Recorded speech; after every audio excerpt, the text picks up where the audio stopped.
Ramai di antara kita, khasnya wanita, tercari-cari kaedah untuk menjadikan kita lebih muda agar keremajaan dapat dikekalkan. Daripada satu perspektif yang jauh berbeza, wujud juga satu kumpulan manusia yang sedaya upaya mahu menjadi dewasa tetapi gagal disebabkan oleh abnormaliti tubuh sendiri. Kisah-kisah tentang penyakit unik ini yang sehingga kini belum dapat dikenal pasti punca penyebabnya sekaligus membingungkan penyelidik perubatan.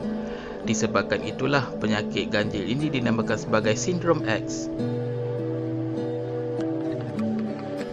Wujud beberapa jenis sindrom penyakit yang berbeza-beza, namun antara sindrom X yang sangat unik adalah sejenis abnormaliti yang menghalang seorang individu daripada mengalami proses penuaan secara semula jadi. Penyakit ini sangat jarang untuk ditemui dan dalam hanya beberapa tahun lepas, pengkaji berjaya memahami lebih baik apa sebenarnya yang telah menimpa mereka. Ditemui pertama kali pada seorang wanita bernama Brooke Greenberg yang disahkan mengidap sindrom X. Penemuan pertama ini membuka kepada lebih banyak penemuan kes-kes serupa membantu kita lebih memahami mutasi yang telah berlaku kepada gen-gen dalam tubuh pengidapnya. Hasil dari semua kajian inilah pada tahun 2017, penyakit ganjil ini diberi nama Neurogenic Complex Syndrome atau NCS.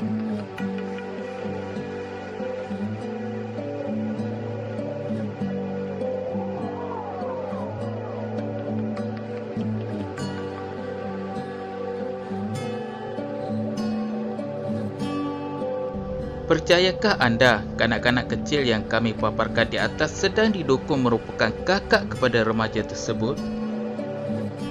Kanak-kanak yang sedang anda lihat itu adalah seorang wanita berusia 20 tahun ketika gambar itu diambil bernama Brooke Greenberg, didukung oleh adiknya Carly Greenberg yang berusia 17 tahun. Dilahirkan pada tahun 1993, Brooke dilahirkan dalam keadaan tidak sempurna akibat berat badan yang kurang serta masalah pada pinggangnya. Bagaimanapun, Brooke membesar seperti biasa selepas itu dan dia selamat menjalani pembedahan bagi membetulkan pinggangnya. Pembesarannya mula terhenti semasa Brooke berusia lebih 4 tahun dan beratnya tidak pernah bertambah, kekal pada tahap 7 kg. Usaha kedua ibu bapanya bagi mengenal pasti apa sebenarnya yang menyebabkan anak mereka seolah-olah dibekukan oleh masa gagal membawa sebarang petunjuk. Pelbagai kaedah cuba diperkenalkan seperti suntikan hormon, diet, terapi dan bermacam lagi ikhtiar, namun Brooke kekal sebesar itu. Semua ujian yang dijalankan ke atas beliau mendapati dia normal. Hanya selepas ujian genetik dijalankan ke atas beliau, didapati Brooke mempunyai abnormaliti ke atas 3 gen yang mengalami mutasi.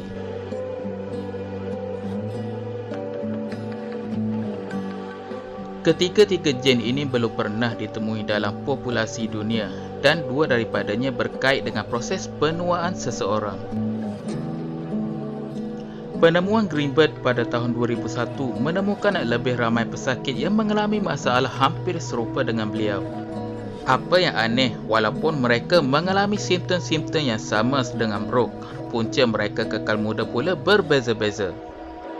Salah seorang daripadanya adalah Gabrielle Williams atau Gabby yang lahir pada tahun 2004. Dilahirkan dengan kecacatan otak serta hati. Usia Gabby pada asalnya diramalkan singkat kerana kecacatan yang ada. Bagaimanapun, usia Gabby nyata lebih panjang. Dia terus hidup walaupun mempunyai tubuh yang lebih mirip seorang bayi berusia 1 tahun. Bagi Nikki Freeman, nasibnya lebih baik. Kelihatan seperti seorang budak berusia 10 tahun. Nikki yang sudah berusia lebih 40 tahun dapat menjalani hidup yang panjang walaupun pada awalnya diramalkan tidak dapat hidup lama. Bagaimanapun, Nikki tidak mempunyai kebolehan untuk bertutur, sebaliknya hanya bergantung dengan bahasa isyarat. Apa yang membezakan kes Nikki dengan penyakit yang menimpa Brooke dan Gabby? Nikki dilaporkan masih lagi membesar tetapi dalam keadaan yang sangat perlahan. Brooke Greenberg meninggal dunia pada 24 Oktober 2013, tidak lama selepas gambar yang kami kongsikan di awal tadi diambil. disebabkan oleh kondisinya sebelum meninggal dilaporkan bertambah uzur sedikit demi sedikit.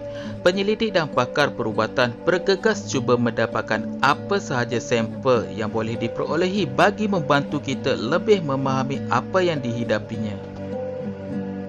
Setakat ini, kes-kes serupa dilaporkan lebih banyak berlaku melibatkan individu wanita, namun turut sama melibatkan individu lelaki. Belum jelas apa sebenarnya punca kenapa penuaan seseorang boleh terbantut atau diperlahankan secara ekstrim kerana setiap kes pesakit menemui faktor yang berlainan dan jarang kekal konsisten.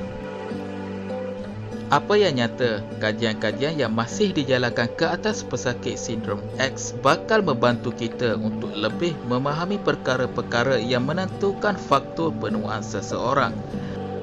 Secara tak langsung, pemahaman terhadap faktor tersebut turut sama akan membantu kita untuk lebih memahami bagaimana untuk mengekalkan keremajaan seseorang.